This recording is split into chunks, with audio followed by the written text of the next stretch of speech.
atmosphere's changing now.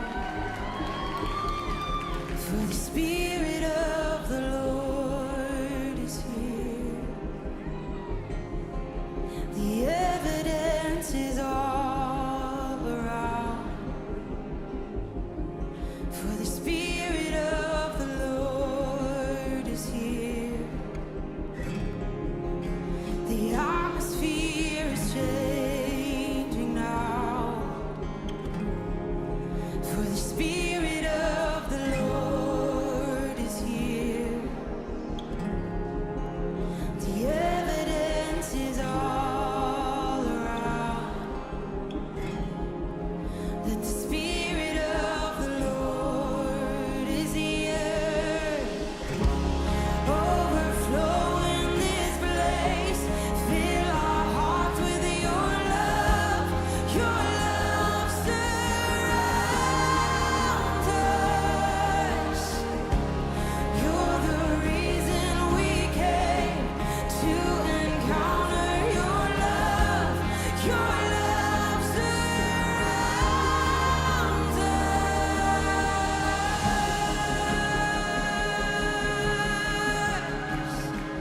Oh, we're here to encounter your love, Father.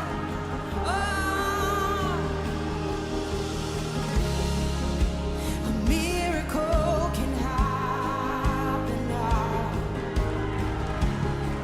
For the Spirit of the Lord is here.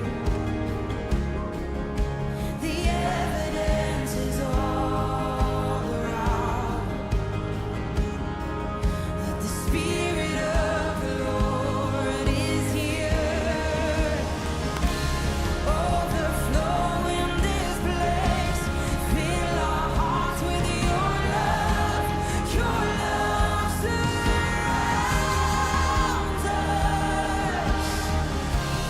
You're the reason we came to encounter your love. Your love surrounds us. Overflow in this place. Fill our hearts with your love. Your love surrounds us. You're the reason we came to encounter your love. Your love surrounds us.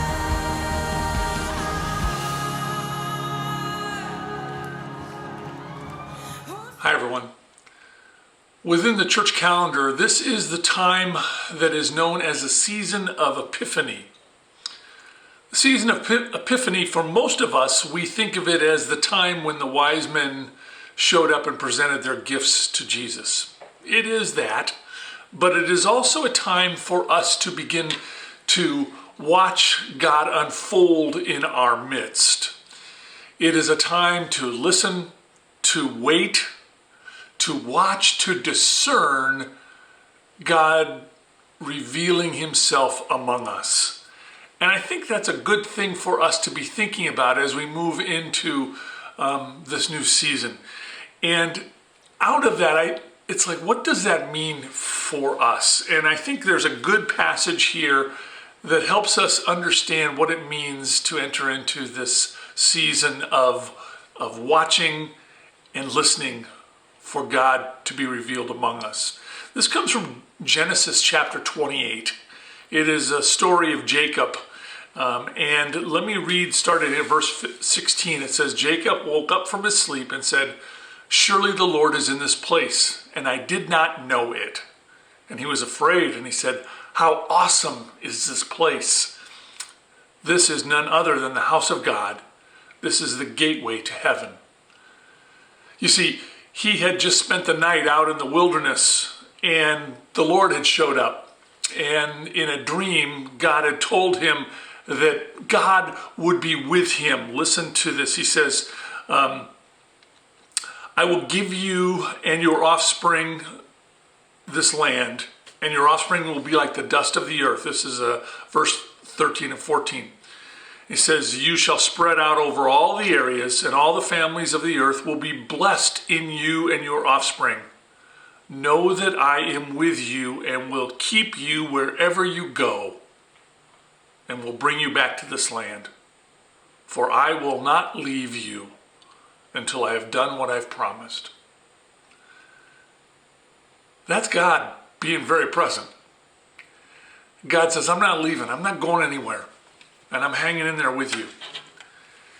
And I think that's part of what we need to begin to discern in our own lives. As we go through our life, God doesn't abandon us. He is going to be with us as well. Even in those times when we may not feel like He's there, or we're wondering what happened. Where is God in the midst of this or that? But I want us to understand that God is with us. Remember in the New Testament, in Romans, he says, I will never leave you nor forsake you. That's very similar to the language he uses with Jacob in Genesis. That's our God. That's who is on our side. That's the one who walks beside us.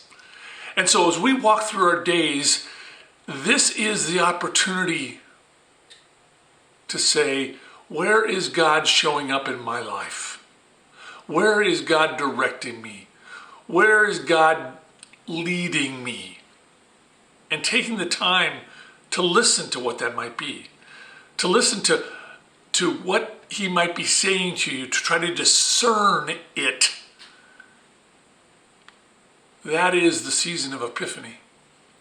That is who we are as God's people. And so I invite you to do that. I invite you to look for where God might be showing up in your life. Because he's right beside you. He will not leave you. He will not forsake you. So stand strong in that. For you are a child of God and deeply loved. Let me pray.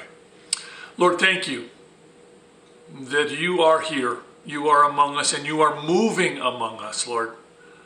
Lord, I ask that you would help us to see that. You would help us to discern your movements in and around us in new ways.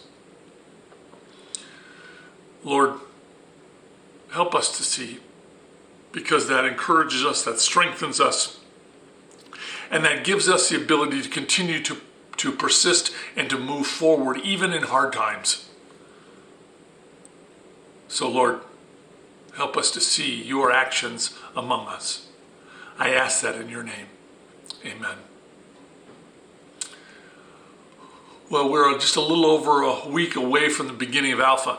And so I want to invite you to continue to pray for Alpha, pray for our community, and then pray for who you can invite to come to Alpha.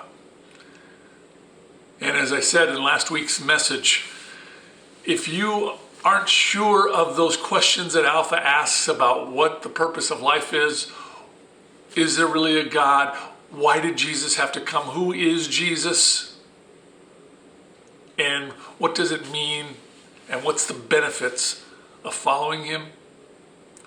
Then Alpha is for you. It's a safe place to be able to have those conversations and just try to see how things pan out in your own mind. So I invite you to do that. Thanks for all you do, and God bless everybody. We'll talk soon. Bye-bye now.